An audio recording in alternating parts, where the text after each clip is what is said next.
est le seul site en France à faire du conditionnement de semi-remorque 300 bars. Et nous avons deux activités. Une activité de liquéfaction d'hydrogène, qui est la seule centrale de liquéfaction pour air liquide en Europe. Et depuis 2022, le centre de conditionnement hydrogène qui a été créé pour le développement de la mobilité hydrogène.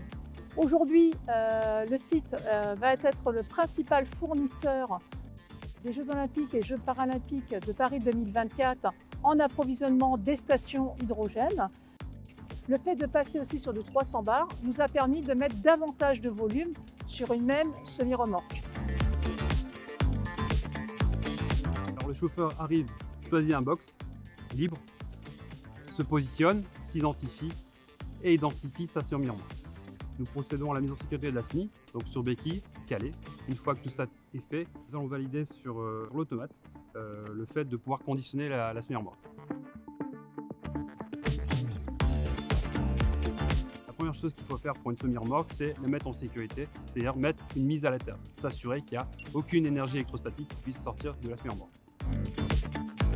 Une fois que la mise à la terre est mise, on va valider donc sur l'automate. Une fois que tout ça c'est fait, il nous autorise à aller brancher le flexible de conditionnement 300 bars sur le camion. Une fois que le compresseur a démarré, tout est en format automatique. On peut laisser la semi-remorque se remplir. Les Jeux de Paris 2024 vont nous permettre déjà d'approvisionner, on estime 22 tonnes d'hydrogène sur cette période, ce qui va représenter 2 millions de kilomètres. Demain, on espère effectivement aller encore plus loin. Et donc pour aller plus loin, c'est de nouveaux centres de conditionnement, mais aussi aller chercher des nouvelles technologies, des nouveaux matériaux et pouvoir monter aussi en puissance de compression pour encore gagner le volume transporté sur les stations de rechargement. Donc on est tous très fiers, bravo et merci Paris 2024.